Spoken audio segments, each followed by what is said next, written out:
Assalamualaikum warahmatullahi wabarakatuh. Welcome back to my channel. Oke guys, thank you bagi korang yang telah singgah di channel ini. Semoga korang yang menonton video ini sentiasa berada dalam keadaan sehat walafiat dan dimurahkan dalam rezeki dan sentiasa diberikan perlindungan lah. So guys, untuk video saya yang kali ini saya bukan membahas ataupun mereaction tentang video-video, tapi untuk video kali ini saya just mau share lah tentang pengalaman seram yang saya pernah lalui. Oke guys, cerita ini bermula pada tahun 2019 dimana saya sendiri bersama dengan 3 lagi rekan saya lah.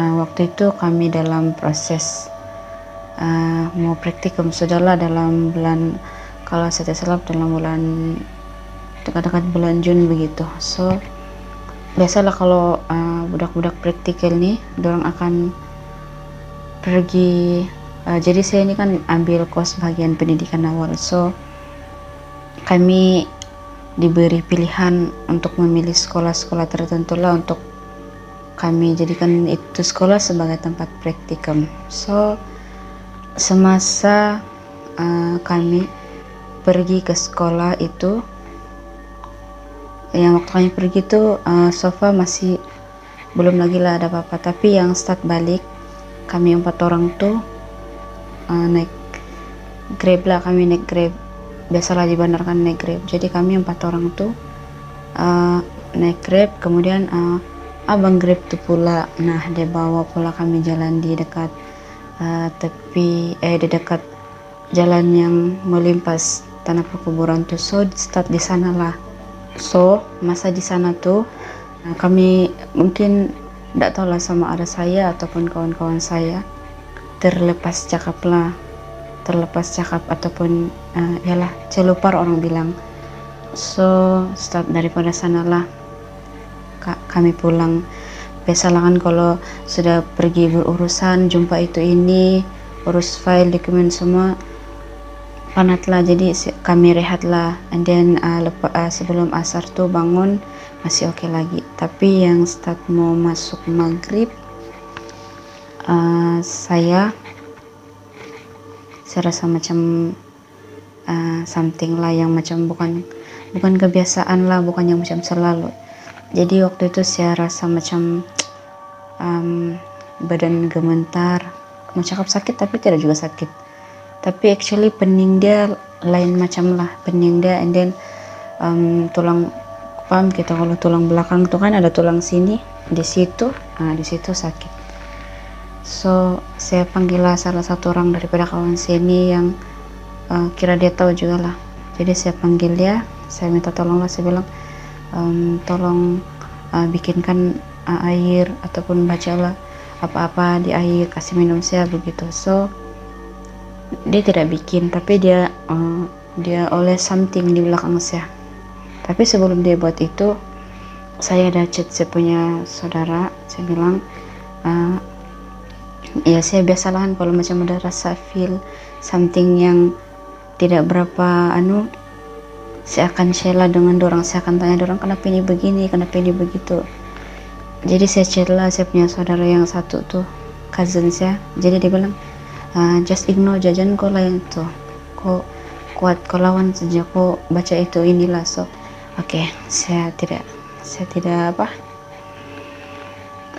layan, just saya acuh tidak acuh sajalah, saya kasih biar. So saya baca ayat kursi, Al-Fatihah 3 kali begitulah kan. So makin saya rasa macam apa, saya tidak dapat menjelaskan lah perasaan dia macam mana guys. Jadi start dari situ, kemudian saya punya kawan ini dia oles lah something, and then start daripada di situ saya tidak sadar lah. Jadi kiranya macam dalam waktu itu bukan saya sudahlah, jadi saya tidak sadar, saya tidak tahu apa benda yang kontrol dalam diri saya tidak tahu. Jadi waktu saya sadar tuh saya ada di kereta waktu itu, dorang jalan bagaimana saya pun tidak tahu. Tapi masa saya buka mata, ya Allah, masa saya buka mata tuh ada macam-macam lah saya nampak di depan, lepas tuh ada macam di belakang dia bumbung, dan macam yang sepanjangan ada sejalan begitu. So setelah di situ saya sadar, kemudian saya macam alam bawah sadar begitu.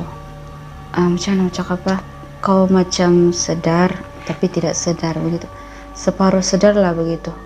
Kau macam tidur tapi kau dengar apa yang berlaku di sekitar kau begitu. So and then saya dengar lah orang bilang berapa kali sudah orang asyik pusing di tempat yang sama sejak. Jadi kejadian itu dia malam tahu dalam jam malam lah, saya tak tahu, tapi yang dalam jam 3 jam begitulah. So saya pun tidak pasti jam berapa, tapi memang lewat malam sudahlah.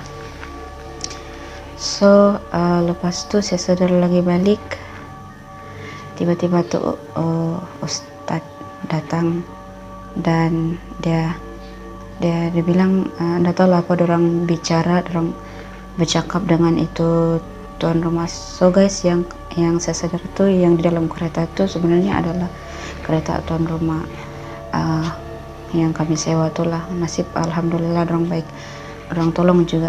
So lepas tuh yang saya sadar waktu sama tuh Ustadz, and then dia bagi tasbih, dia suruh saya bacalah zikir subhanallah alhamdulillah begitu kan, jangan sesekali berhenti. So saya just terus sajalah, tapi perasaan dia waktu itu memang apa, kekuatan dia itu, kekuatan yang ada dalam diri kita itu macam sebahagian dari kekuatan dalam diri kita terkuras, macam hilang begitu habis banyak pendakan yang kita melawan.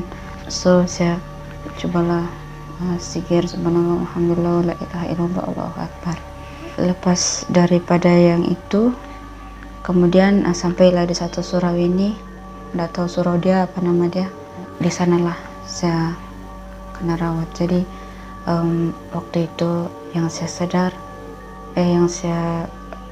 saya turun kereta, saya masih sadar 50-50 begitulah.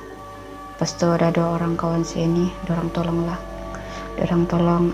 angkat pangku saya yang macam pegang bahu tuh, and then saya rasa macam, kau paham kalau badanku yang berat dia macam angkat hatutan bata begitu.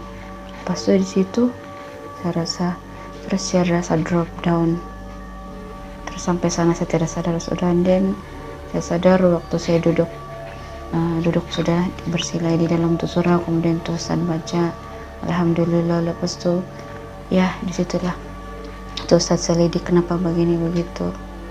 Dan ya itu berlaku sampai sebelum subuh. Tapi sebelum subuh tuh alhamdulillah tuh Ustaz sudah rawat. Salat subuh tuh saya rasa masih ada something, macam ada something yang ada di bahu saya ini berat sekali. Jadi saya tanya oleh tuh Ustaz, saya bilang ada rasa begini, ada rasa something yang lain-lain. Jadi tuh Ustaz suruh duduk dan dia rawat. Dan sofa alhamdulillah lepas kejadian itu alhamdulillah beransur-ansur pulih. Tapi Ustaz tuh pesan jangan sesekali tinggal sholat, sentiasa bila pergi mana-mana pastikan sentiasa membenting diri dengan bacaan ayat suci Al-Quran. Contohnya macam Al-Fatihah 3 kul dengan ayat kursi itu. Dan yang paling baik sebelum keluar rumah bacalah doa sebelum keluar rumah supaya sentiasa terlindungi. Itulah itu Ustadz pesan. Kemudian dia bagilah zikir yang perlu diamalkan supaya sentiasa dilindungi. Tapi sebenarnya yang dia bagi itu memang yang macam pesan lah kita dengar subhanallah alhamdulillah wala ilaha illallah allahu akbar begitu. Yang penting dalam keseharian kita, jangan biarkan diri kita kosong. Jadi at least kena sentiasa isilah dengan benda-benda yang macam zikir, dengan benda-benda yang baik begitulah. Jangan biarkan hati kita kosong, sebab bilang Ustadz tuh, bila hati kita kosong nanti senang benda tuh mau ganggu kita. So guys, itu adalah antara pengalaman lah yang saya pernah alami. Memang dalam banyak kejadian itulah yang memang bagi saya paling seram lah, sebab saya sendiri yang melalui, saya sendiri yang rasa memang sukarlah untuk dijelaskan dengan secara detail. So pengajaran dia di sini buat orang yang di luar sana, bila pergi mana-mana, apatah lagi tempat yang kita tidak tahu macam mana keadaan dia, ataupun kita limpas tempat-tempat yang keras macam tanah perkuburan atau yang lain-lain, rumah kosong begitu, sebaik-baiknya jangan kita celopar lah, jangan lontarkan perkataan yang tidak baik. Bagi salam bila pergi ke satu tempat, dan ya jangan melontarkan perkataan yang tidak baik. Dan pesan untuk video sekali ini, jangan sesekali tinggalkan sholat, walaupun korang tidak berapa mahir, tidak berapa hafal tentang surah-surah yang ada di dalam Al-Quran. Sekurang-kurangnya kalau korang sembahyang tuh korang baca Al-Fatihah, and then surah yang korang tahu itu pun oke sudah, daripada langsung tidak apa-apa. So itu sajalah sharing saya kali ini. Semoga video sharing saya memberi manfaat kepada korang di sana. Oke guys, assalamualaikum.